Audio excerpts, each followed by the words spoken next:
Oke, sekarang nomor 4. Nomor 4 diminta untuk menggambar struktur 3 dimensi dari asam tartarat, konfigurasi RS-nya, dan pasangan enantiomer, diastereomer, meso. Nah, langsung saja yang pertama, kita gambar dulu struktur dari asam tartarat.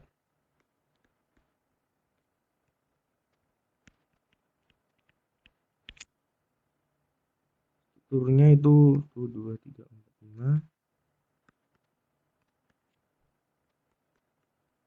Ini rangkap 2O, ini rangkap 2O. Dia punya gugus dikarboksilat atau 2 gugus asam karboksilat. Terus di sini ada OH, di sini ada OH. Mungkin aku ke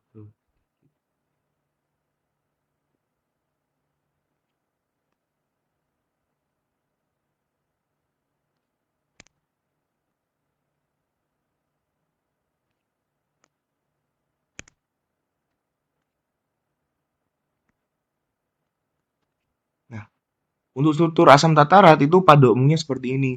Nah, tetapi di soal itu diminta untuk menggambar struktur 3 dimensinya. Untuk struktur 3 dimensi. Nah, aku mau jelasin untuk menggambar struktur 3 dimensi, nantinya gugus digambarkan dengan tanda putus-putus atau mungkin ini aja tanda putus-putus. Artinya gugus berada di belakang bidang. Nah, selain putus-putus, dalam struktur 3 dimensi gugus digambarkan pula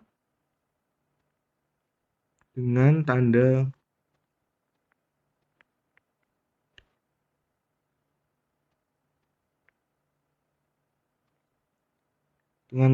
tebal. Artinya gugus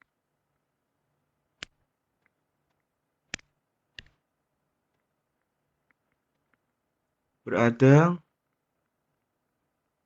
di depan bidang. Nah, langsung saja. Untuk struktur 3 dimensi dari asam tartarat nantinya ada 4 struktur. Struktur pertama, atau aku gambar dulu aja. Struktur 3 dimensi asam tartarat. Struktur pertama 1, 2, 3, 4, 5. Ini rangkap 2O, rangkap 2O, OH. Nah, untuk struktur pertama, oh ya, gugus yang dimaksud ini adalah gugus OH ini. Jadi OH ini nanti digambar di posisi depan atau posisi belakang gitu. Nah, untuk struktur 3 dimensi pertama, OH-nya, gugus OH kita gambar ke depan. Ini dibuat tebal. Ini juga dibuat tebal. Ini struktur pertama. Kemudian struktur kedua ini sama, anggap 2O, anggap 2O, ini OH. Nah, untuk struktur kedua kita buat gugus OH-nya dia di belakang. Putus-putus. Ini juga putus-putus. Ini struktur kedua.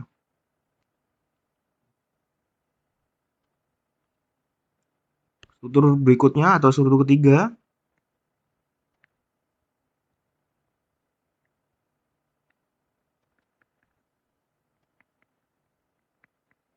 kita buat OH-nya yang di sebelah sini dia di depan, di garis tebal. Untuk OH di sebelah sini dia di belakang, putus-putus.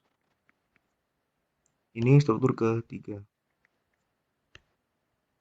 Untuk struktur keempat atau struktur terakhir, OH di sebelah sini dia dibuat di belakang, putus-putus. Untuk OH di sini dia dibuat di depan. Nah, seperti ini struktur dari 3 dimensi asam tartarat. Ada 4 struktur.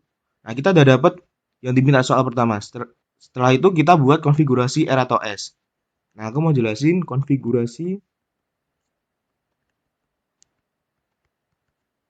R atau S. Untuk menentukannya, ditentukan melalui aturan, atau gini aja, aturan chip atau Chan-Ingold-Prelog. Aturan chip menjelaskan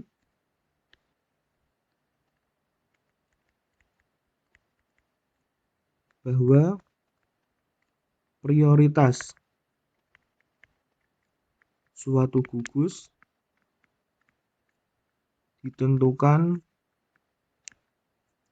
dari nomor atom terbesar. Kemudian aturan chip kayak gini aja. Apabila ini masih aturan chip, apabila nomor atomnya sama besar, apabila gini aja, ditemukan suatu gugus dengan nomor atom sama besar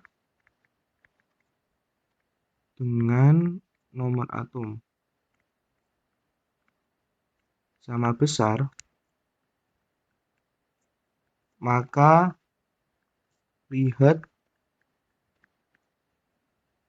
atom sebelahnya, atau biasanya dipanggil atom tetangga,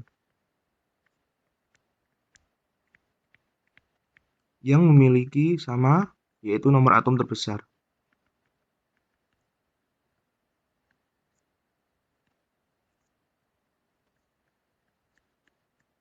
Nah, selain itu aturan chip juga menjelaskan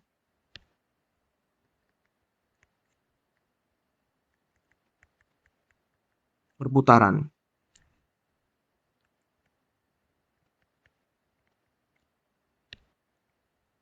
Ini aku bagi dua. Untuk perputaran searah jarum jam, maka konfigurasi R.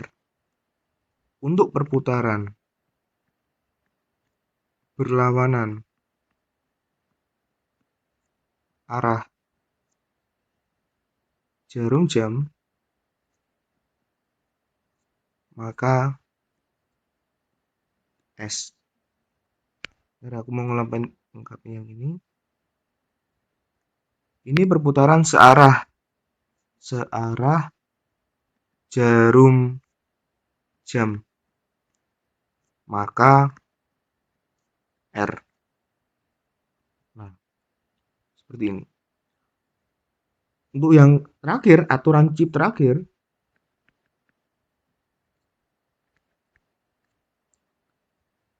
bukan aturan chip sih sebenarnya, cuma perputarannya. Aku mau bahas perputaran. Perputaran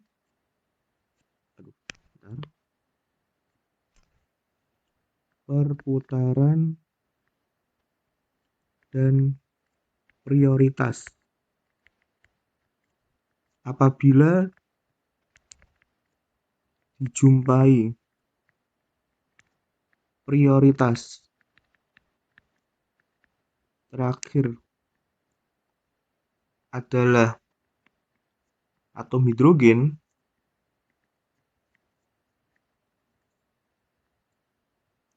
terus sini apabila atom hidrogen berposisi di belakang, atau bisa aku tulis seperti ini H, maka konfigurasi tetap. Konfigurasi, atau gini aja, aku perkecil dulu.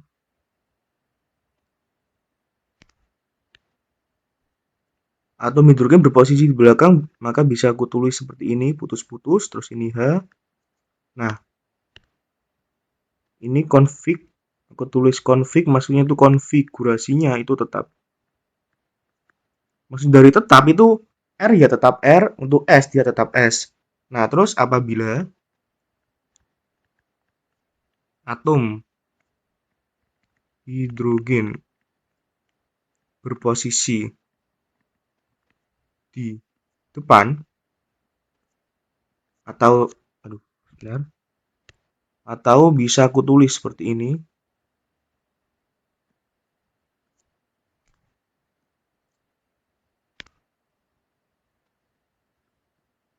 Ini H. Nah,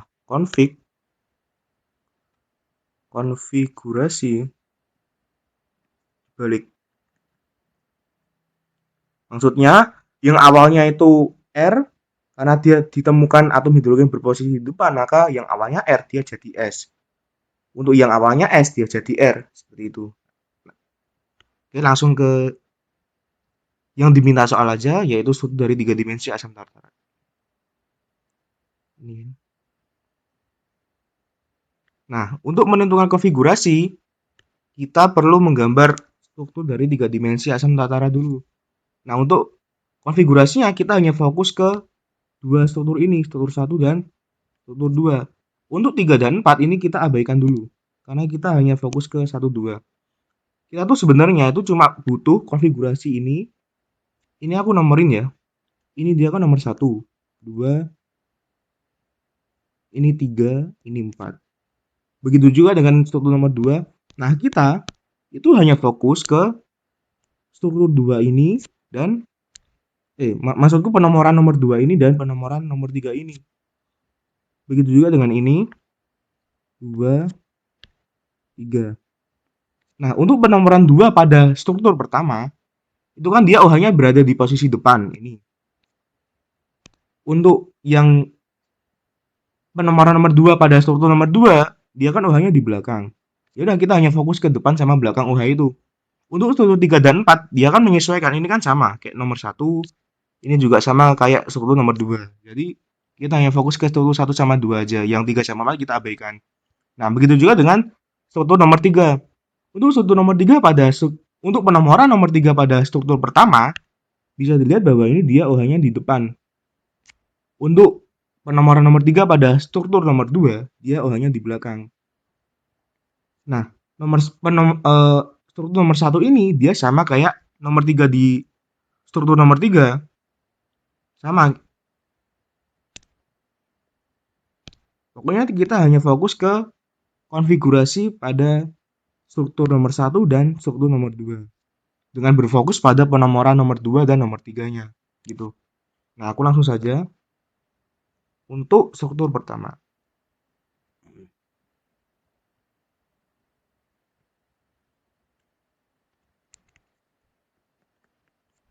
Ini rangkap jauh. Nah, kita fokus ke sini dulu. Nomor 2, penomoran nomor 2.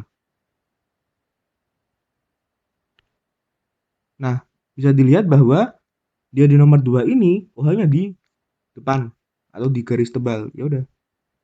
Ini kita garis tebal OH. Nah, kalau OH di depan, ini kan OH berposisi di depan, otomatis yang di belakang dia adalah atom hidrogen. Nah, untuk ini dia tetap nomor 3, penomoran nomor 3 dia tetap OH. Aku gak gambar struktur 3 dimensinya karena kita hanya fokus ke yang nomor 2 yang aku warna merah ini gitu. Nah, untuk menentukan konfigurasi, kita harus menentukan pertama yang harus kita lakukan itu menentukan prioritasnya. Nah, bisa dilihat bahwa atom aku warna biru aja. Kita hanya fokus ke sini. yang berwarna merah. Nah, ini bisa dilihat bahwa tetangganya ini, dia kan ada C sini, hidrogen, dan O. Nah, antara C, H, dan O, yang paling prioritas berdasarkan nomor atom terbesar itu adalah atom oksigen. Berarti bisa ditulis bahwa yang gugus, maksudku gugus OH ini, dia prioritas pertama. Karena tetangga atau atom C yang warna merah ini, dia langsung mengikat O. Gitu. Sedangkan yang lain kayak ini sama ini kan C mengikat C. Ini juga mengikat C. Jadi antara C sama O, nomor atom terbesar kan O. Gitu. Nah, kemudian bisa dilihat pula bahwa atom hidrogen ini dia sudah pasti prioritas terakhir gitu. Nah, berdasarkan penjelasan aturan Zipf tadi, perputaran dan prioritas yang ini, kalau atom hidrogen di belakang atau diputus-putus gambarnya, berarti konfigurasinya nanti tetap gitu. Nah, sekarang kita menentukan prioritas kedua dan prioritas ketiga. Nah, bisa dilihat pula ini kan atom C yang warna merah ini, dia kan tetangganya C. Sini C, sini juga C. Nah, kita tentukan, karena sama-sama C, kita tentukan tetangganya lagi. Untuk yang kiri ini, dia tetangganya O. Dia tetangganya O ini. Untuk C yang kanan ini, dia tetangganya juga O. Nah, karena sama-sama O, kita cari tetangganya lagi. Kita masih fokus ke sini. Untuk tetangga yang kiri, dia O lagi, dia masih O. Nah, untuk sedangkan yang kanan, kita fokus ke sini. Untuk ini dia tetangganya C. Nah, yang kiri kan tetangganya O, yang tadi yang ini. Karena yang di sebelah kanan dia tetangganya kok masih C atau kembali ke C, yang awalnya O malah kembali ke C, berarti dia prioritas kedua, berarti yang ini, yang kiri. Begitu. Karena dia tetangganya C, setelah C dia langsung O. Sedangkan yang kanan dia yang awalnya O malah kembali ke C gitu. Ini aku hilangin aja. Nah, berarti prioritas kedua itu ini. Ini prioritas kedua. Nah, otomatis yang ini dia prioritas ke 3. Nah, sekarang kita tentukan perputarannya. Bisa dilihat bahwa ini kan prioritas pertama, ini kedua, ini ketiga. Nah, muternya kan ke sini berarti. Nah, ini merupakan perputaran R. Dia searah jarum jam. Berarti bisa ditulis bahwa ini R. Gitu. Nah, kita dapat konfigurasi pertama. Setelah itu, ini kita fokus ke struktur pertama ya. Nah, kemudian kita fokus ke struktur pertama lagi. Kita gambar lagi struktur yang pertama.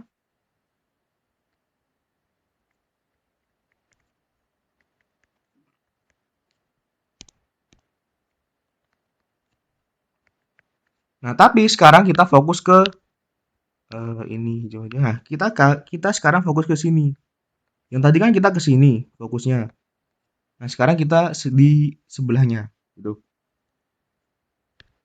Nah, di sini kan ini tetap OH karena kita fokus ke sebelahnya, berarti kita nggak perlu nulis 3 dimensinya yang ini.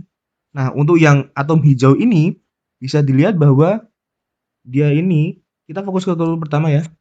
Nah, bisa dilihat bahwa yang penomoran nomor 3 ini dia OH-nya dia berposisi di depan atau di garis tebal. Ini dia tebal OH. Nah, otomatis yang di belakang itu sudah pasti atom hidrogen. Nah, sama kayak tadi, ini nggak usah bingung soal perputaran, kita samain aja dengan struktur ini. Gitu. Aku samain aja warnanya. Ini OH. Dia prioritas pertama, kemudian ada atom hidrogen. Dia prioritas kedua. Nah, karena atom hidrogennya dia diputus-putus atau di belakang, maka nanti konfigurasinya nggak usah dibalik. Nah, untuk nomor 3 bisa dilihat berdasarkan struktur ini. Yang nomor 2 itu ini. Yang ada rangkap 2O, ini rangkap 2O sama ada OH. Ya udah, berarti yang prioritas kedua itu ini. Gak usah bingung soal prioritas, kita samain aja dengan nomor satu karena sama kok. Ini prioritas, bentar, aku gak berulang. Ini prioritas ke, oh maaf, ini bukan 2, ini 4. Nah, yang 2 itu ini. Nah, otomatis yang prioritas ketiga dia ini. Ini ketiga. Nah, bisa dilihat bahwa perputarannya ini 1, ini 2, ini 3. Nah, perputarannya itu kan dia seperti ini. Berarti perputaran itu adalah perputaran R atau searah jarum jam. Begitu.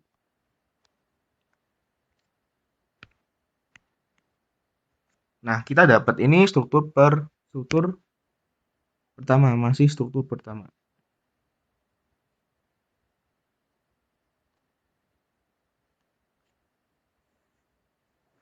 Nah, sekarang kita fokus ke struktur nomor 2.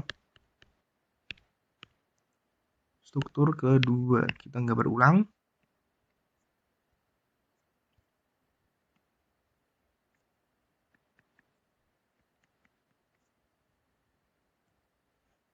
Ini rangkap 2U, rangkap 2U. Nah, kita fokus ke sini. Kita kembali fokus ke sini. Tapi ini untuk struktur nomor 2. Nah, bisa dilihat yang ini dia tetap OH. Aku gak gambar 3 dimensinya karena kita fokus ke yang warna merah. Nah, bisa dilihat struktur nomor 2, yang ini, yang warna merah ini, dia OH-nya berposisi di belakang. Nah, dia di belakang. Ini OH, nah otomatis atom hidrogennya dia berposisi di depan. Gitu. Nah, bisa dilihat bahwa kalau atom hidrogennya ini kan di depan, tebal-tebal, di garis tebal kan, atom hidrogennya, otomatis nanti konfigurasinya dibalik. Begitu.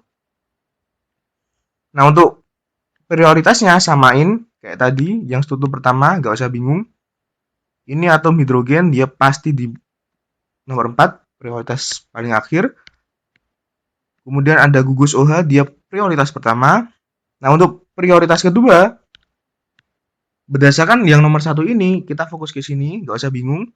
Yang nomor 2 itu dia ada rangkap 2O sama OH. Berarti yang nomor 2 itu ini. Oke.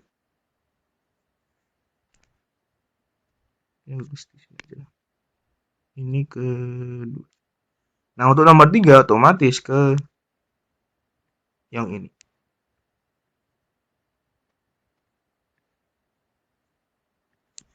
Ini prioritas nomor 3. Nah, bisa dilihat bahwa ini kan perputaran kan awalnya R. Sama kayak nomor 1 kan. Sama kayak ini. Sama persis. Nah, karena dia R, awalnya kan dia R konfigurasinya kan. Nah, karena dia dijumpai atau ditemukan atom hidrogen dia berposisi di depan ini, dia di depan ini, maka yang awalnya R dia dibalik menjadi S. Nah, kita fokus ke yang S ini. Gitu. Ini struktur nomor 2. Kemudian kita gambar satu lagi, ini terakhir.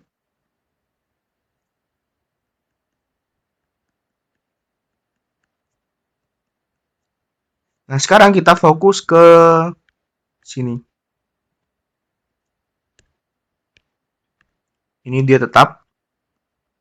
Nah, bisa dilihat bahwa yang ini, nomor 2 ini, yang warna hijau ini, dia mengikat gugus OH berposisi di belakang. Putus-putus. Ini putus-putus. OH. Nah, otomatis yang di depan adalah atom hidrogen. Nah, kita tentukan prioritas lagi. Ini dia atom hidrogen pasti nomor 4. Terus gugus OH dia nomor 1. Nah, untuk nomor 2 berarti ini. Oke. Ini nomor 2. Nah, untuk nomor 3 sudah pasti ini. Nah, ini kan sama kayak struktur ini, ya kan? Nah, otomatis prioritasnya atau konfigurasinya dia R. Nah, awalnya R karena dijumpai atom hidrogen yang berposisi di depan, maka dibalik menjadi S. Nah, seperti ini. Nah, kita udah dapat konfigurasi dari masing-masing kan. Kemudian kita gambar lagi struktur 3 dimensi dari asam tartarat. Namun untuk kali ini kita tuliskan konfigurasinya gitu. Nah, aku mungkin bisa tulis gini, struktur 3 dimensi asam tartarat sebenarnya ya. Atau mungkin jangan sebenarnya, dengan konfigurasinya. Nah, struktur pertama dia gini.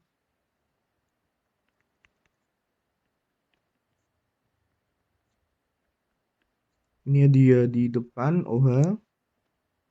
Oh, jangan, dan ini aja.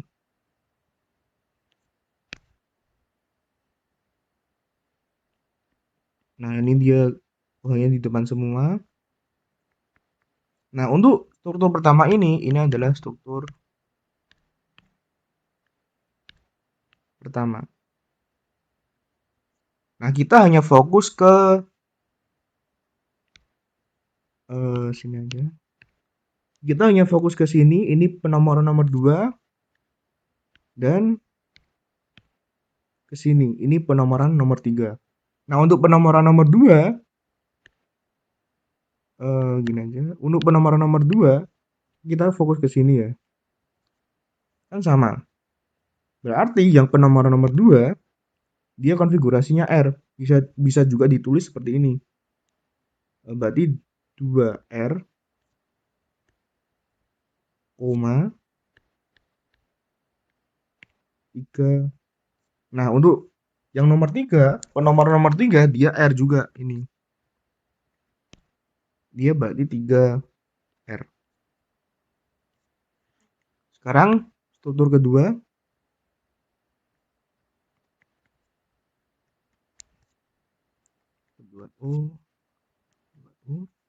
Nah, struktur kedua dia OH-nya di belakang semua.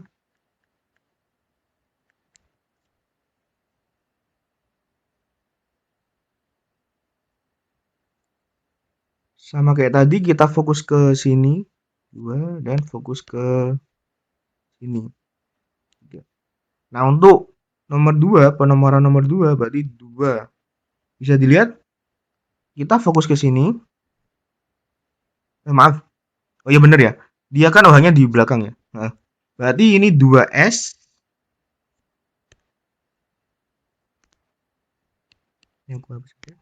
Berarti 2S, nah untuk nomor 3-nya, penomoran nomor 3 dia 3. Kita fokus ke sini 3S. Nah, ini struktur nomor 2. Nah, struktur nomor 3.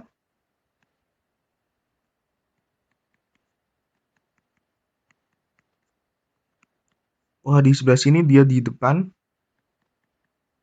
Untuk ini dia di belakang. Nah, kita juga sama kayak tadi, ini fokus ke 2 dan fokus ke 3. Nah, untuk duanya berarti kita fokus ke sini, berarti 2R. Untuk 3-nya berarti kita fokus ke sini, berarti 3S. Ini struktur ke 3. Nah, struktur keempat atau struktur terakhir, ini OH, ini rangkap 2O, ini OH, rangkap 2O. Nah, sekarang ini OH-nya dia di belakang, ini dia di depan. Sama kayak tadi, kita fokus ke sini, kita fokus ke sini, dan ke sini. Nah, untuk duanya, berarti kita fokus ke sini ya. 2S.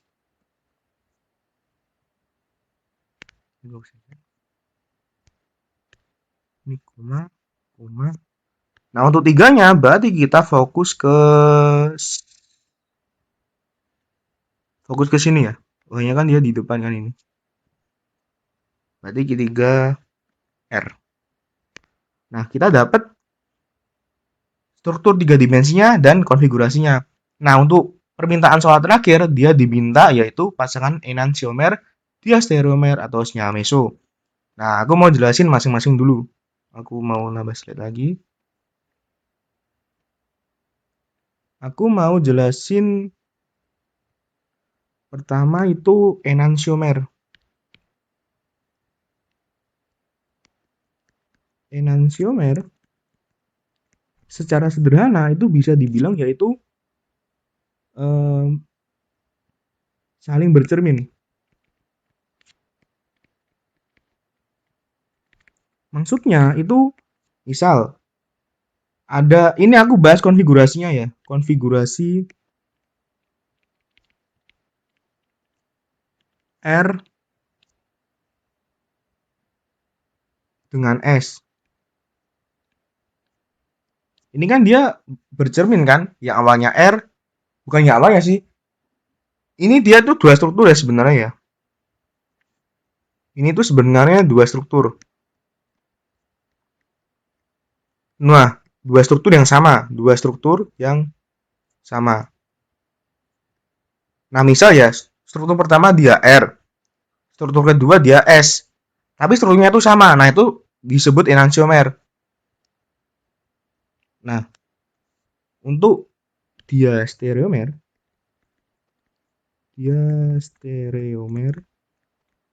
itu tidak saling bercermin. Nah, konfigurasi oh iya, sebentar. Ini gini dulu.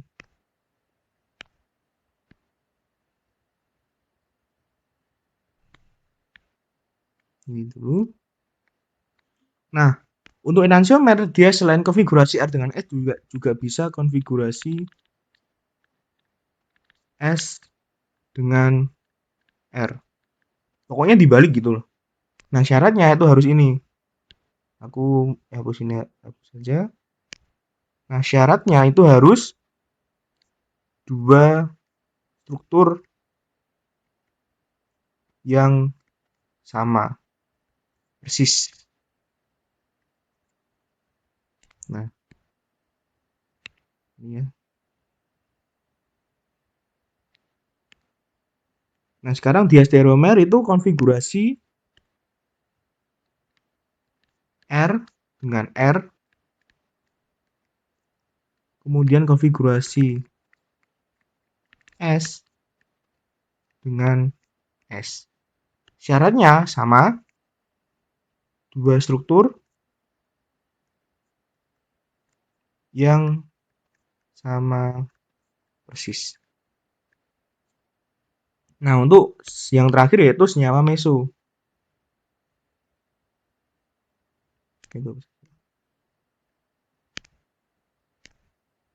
Ini sama persis. Nah, yang terakhir itu senyawa meso. Senyawa meso itu merupakan bayangan terhadap dirinya sendiri.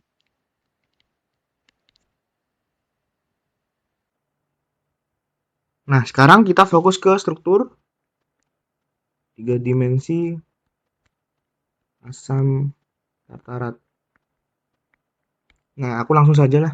Untuk pasangan.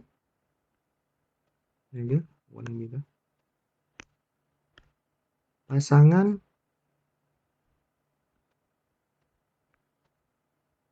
enantiomer, karena pasangan enantiomer merupakan saling bercermin, maka untuk pasangan enantiomer dia kan ini kan 2R 3R kan. Otomatis kalau dicerminkan dia kan otomatis S sama S. Berarti bisa ditulis bahwa pasangan enantiomer dia 2R, 3R dengan 2S, 3S. Nah, selain itu, yang 2R, 3S ini sama 2S, 3R kan dia saling bercermin juga. Maka itu juga pasangan enantiomer. 2R, 2R, 3S dengan 2S, 3R. Nah, untuk pasangan selanjutnya itu pasangan dia stereomer, yaitu yang tidak saling bercermin. Berarti ini 2R, 3R dan 2R, 3S. 2R, 3R dengan 2R, 3S. Selain itu, 2S, 3S ini dan 2S, 3R juga pasangan diastereomer. 2R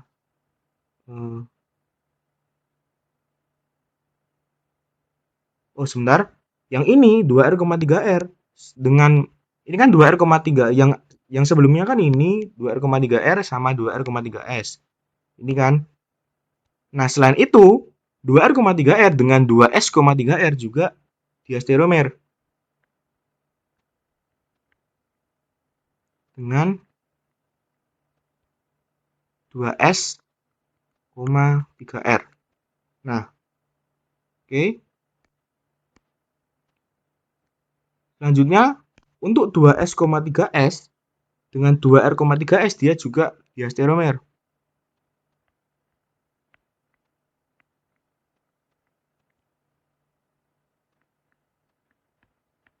Nah, selain itu 2S, 3S ini dengan 2S, 3R dia juga diastereomer. 2S, 3S dengan 2S, 3R. Nah, seperti ini. Nah, selanjutnya yaitu senyawa meso. Nah, untuk senyawa meso mungkin aku gambar aja. Nah, untuk senyawa meso itu dia yang merupakan senyawa meso di keempat struktur 3 dimensi ini, yaitu ini dan ini. Kenapa? Mungkin aku akan gambar. Bentar. Berarti struktur 1 dan struktur 2 ya. Oke. Senyawa meso itu mungkin aku gambar ini aja, yaitu gambar aja lah.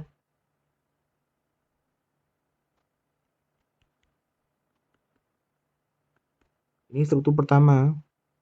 Dia struktur pertama itu OH di depan, ini juga OH di depan. Ini lengkap dua.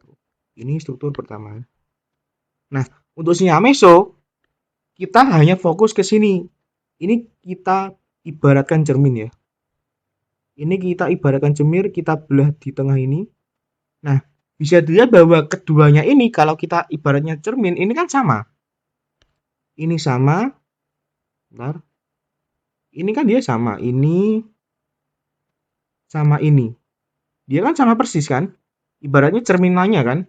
Nah, kalau dia sama persis ibaratnya itu cerminannya, otomatis yang ini merupakan senyawa meso. Oke. Nah, selain itu, yang struktur kedua ini dan ya, dan ini OH. Mungkin gak usah aku kasih dan aja lah. Ini OH. Ini rangkap 2O, ini rangkap 2O. Nah, ini di depan, ini juga di depan. Nah, kita sama kayak tadi, ini kita belah tengah, ibaratnya sebuah cermin. Nah, ditemukan Ini kan sama persis. Sama, ini juga sama. Nah, karena keduanya sama, berarti ini sinyal meso. Ini adalah struktur kedua. Dah, didapatkan ini. Jadi sinyal mesonya itu hanya ada dua. Struktur pertama dan struktur kedua. Gitu. Oke. Oke, sekarang nomor 5. Aku langsung saja yang soal A. Dia disuruh untuk menggambar mekanisme reaksi dari brominasi propana. Nah, brominasi propana, aku bisa tulis seperti ini. Ini propana, dia direaksikan, arti kata brominasi itu artinya dia direaksikan dengan Br2. Nah, brominasi propana itu merupakan reaksi substitusi alkana. Jadi selain ditambahkan Br2 atau direaksikan dengan Br2, reaksi ini dia dibantu dengan sinar ultraviolet atau biasa disebutkan dengan HV. Ini merupakan sinar ultraviolet. Pokoknya dia dibantu dengan suatu cahaya. Jadi dia nggak bisa ditambahkan dengan Br2 begitu saja. Dia harus dibantu dengan bantuan cahaya.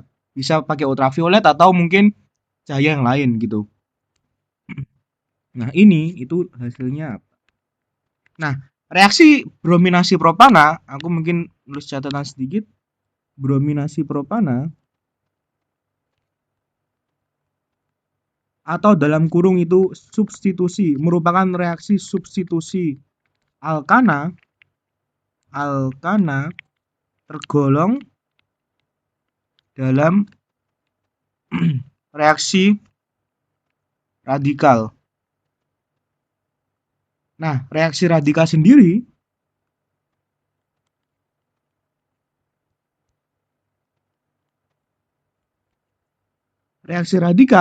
itu mekanismenya tiap tahap agak panjang. Namun, aku tulis di sini, namun reaksi brominasi propana dapat disederhanakan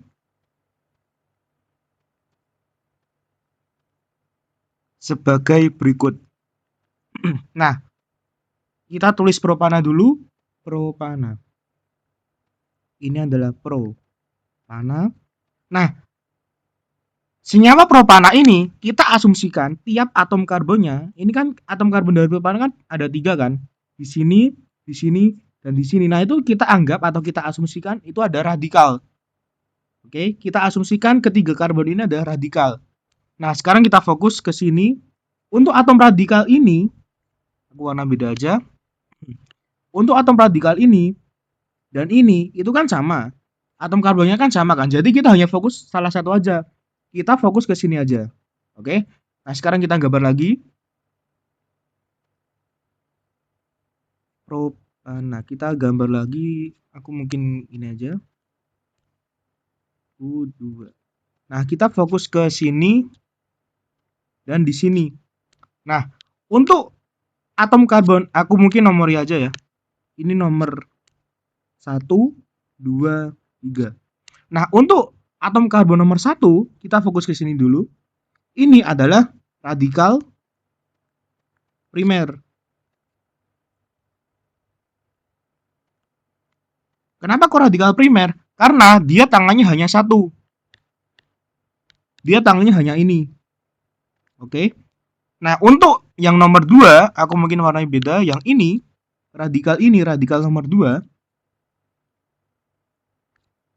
dia adalah radikal sekunder. Kenapa? Karena tangannya itu ada 2. Satu dan aku mungkin warna beda aja. Ada 1 dan ada 2. Oke. Nah, aku mungkin akan kasih catatan sedikit lagi, yaitu radikal, atau gini aja deh, kestabilan radikal sebagai berikut. Radikal primer dia sangat kurang stabil dibanding radikal sekunder, dan radikal sekunder ini kurang stabil dibanding radikal tersier. Nah, jadi yang paling stabil itu adalah radikal tersier. Yang paling tidak stabil adalah radikal primer. Tapi dalam konteks ini, dia hanya fokus ke radikal primer dan sekunder. Oke. Nah, antara primer dan sekunder yang paling stabil itu sekunder. Nah, jadi bisa aku tulis seperti ini. Propana sama kayak tadi, ini radikal, dia dibrominasi. Ini aku secara sederhana aja ya. Dia dibrominasi Br atau gini aja deh.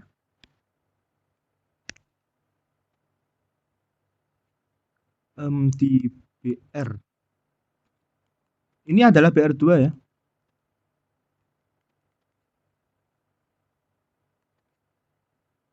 Atau mungkin aku satu-satu aja deh. Satu-satu aja. Nah, aku tulis lagi ya propananya. Ini. Nah, dia radikal di sini dan aku warna beda aja di sini. Nah, kita coba fokus ke warna biru dulu, radikal yang biru ini. Oke. Nah, untuk reaksi yang pertama, aku mungkin di sini. Ini adalah reaksi pertama ya. Jadi nanti tuh Br kan ini brominasi propana kan ya. Nah, brominasi propana artinya itu Br-nya itu masuk di yang warna biru atau warna hijau. Tergantung nanti stabilannya lebih stabil mana. Nah, karena tadi kita sudah sepakat bahwa lebih stabil radikal sekunder, maka yang Br nanti dia akan masuk ke sini untuk mayornya atau produk utamanya. Namun untuk mekanismenya aku mau jelasin satu persatu dulu. Untuk reaksi pertama, ini, nah kita fokus ke sini. Nah, ini kan masih punya H dia di sini kan. Ini H. Nah, kita fokus ke sini ya. Nah, dia ditambah atau direaksikan dengan Br2.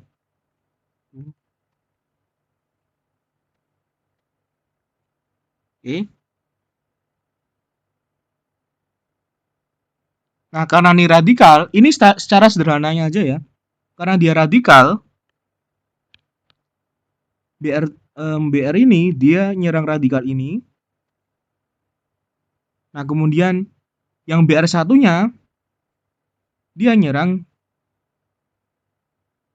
yang ini. Ini secara sederhana, walaupun mekanismenya tidak sesederhana ini gitu. Tapi aku mau nulis yang sederhananya aja. Nah, nanti hasilnya itu gini. Nih, nah ini dia Br. Ditambah Br. Ini, nah ini bisa disebut sebagai alkil halida primer. Kenapa kok alkil halida primer? Karena yang tadi itu radikal primer, yang ini dia radikal primer. Karena dia radikal primer, maka alkil halidanya otomatis alkil halida primer gitu. Nah, untuk reaksi kedua, sekarang kita fokus yang warna hijau. Reaksi kedua, aku tulis lagi ya, ini. Nah, ini radikalnya di sini. Sebentar, ini dia masih punya atom hidrogen kan ya. Nah, ini dia radikal di sini. Nah, sama kayak tadi dia ditambah sama Br2, direaksikan dengan Br2. Nah, Br yang satu ini dia nyerang radikal. Terus yang Br satunya lagi dia nyerang H. Sekali lagi ya, ini cuma sederhananya aja. Bukan reaksi aslinya. Aku cuma mempersingkat reaksinya gitu. Ini Br, jadi Br-nya dia ke sini ditambah HBr. Ya, ini merupakan alkil halida sekunder. Kenapa? Karena dia berasal dari radikal sekunder yang ini. Itu. Nah, sekarang pertanyaannya kan ada dua produk kan ini, produk satu ini atau ini produk satu dan ini produk dua. Nah, sekarang pertanyaannya, mana sih yang produk yang paling utama? Gitu. Nah, pertanyaannya itu produk utama itu yang mana? Kan nggak mungkin dong dua produk bisa dihasilkan dalam satu reaksi sekaligus, kan nggak mungkin. Hanya ada satu produk utama gitu. Nah, sekarang, nah tadi kan ada yang namanya radikal primer dan sekunder kan, dan kita sepakat bahwa radikal sekunder ini dia yang paling stabil ketimbang radikal primer. Otomatis BR-nya itu dia akan masuk yang warna ungu ini. Dia mungkin saja masuk ke yang radikal primer.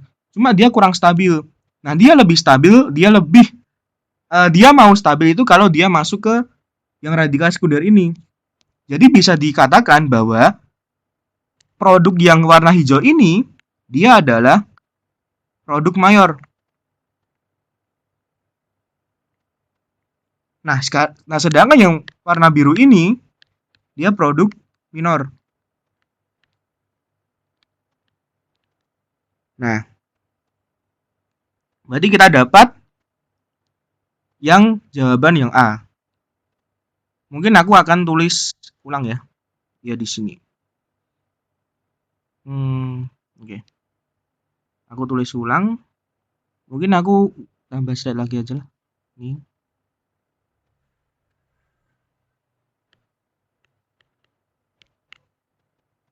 Aku tulis ulang. Brominasi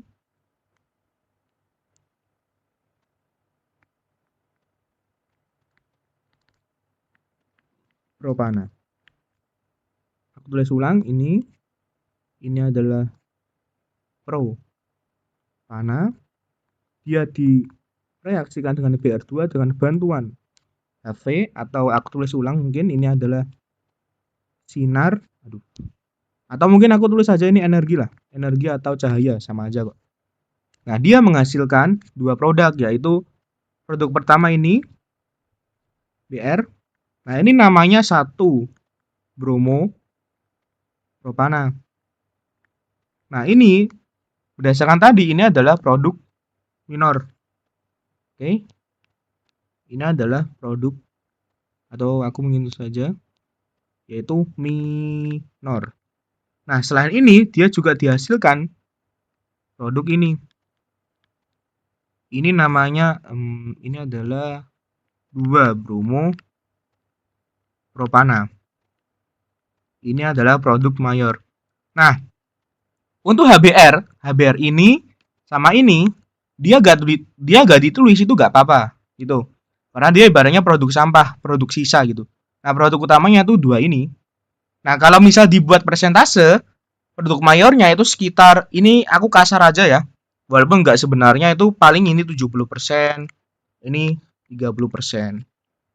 Nah, untuk HBR ini kemungkinan besar itu dia cuma 2% doang, atau bahkan 3%, atau mungkin 1% doang gitu. Itu kasarannya aja, bukan sebenarnya gitu. Nah, sekarang ini kan pertanyaan yang A kan? Kita dapat pertanyaan yang A. Sekarang kita masuk ke B, yaitu jelaskan kedua isomer. Kedua isomer itu tadi ya, 1 bromopropana dan 2 bromopropana. Nah, mana yang memiliki titik didih tertinggi dan terendah? Nah, aku mau kasih catatan sedikit bahwa alkil halida primer memiliki titik didih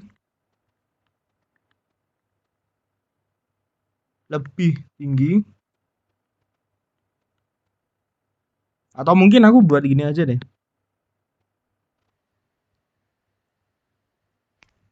Ini juga bisa disebut dengan kestabilan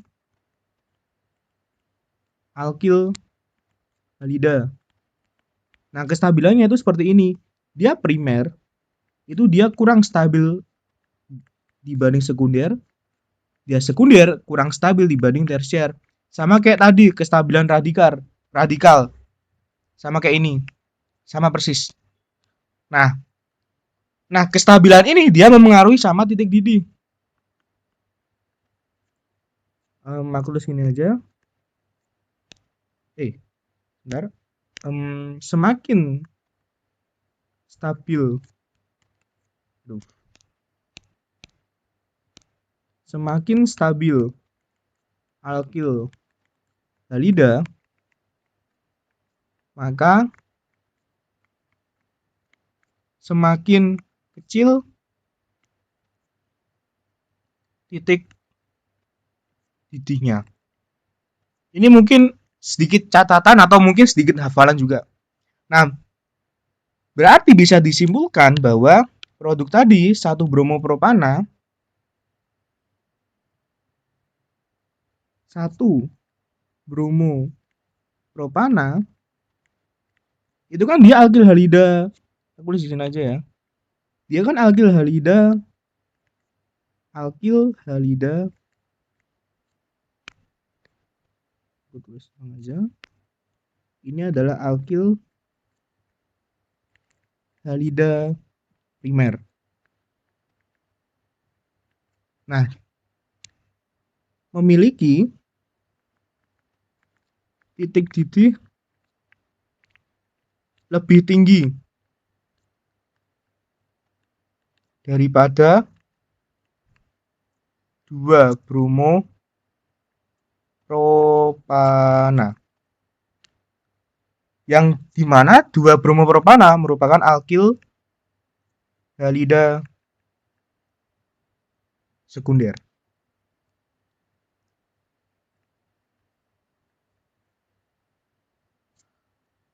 Nah, aku mau jelasin lagi ya untuk perbedaan primer sama sekunder itu. Kalau primer, dia bisa dilihat bahwa BR ini itu dia diikat oleh 1 atom C saja, yang ini. Oke. Karena dia cuma diikat oleh 1 atom C, maka dia disebut alkil halida primer.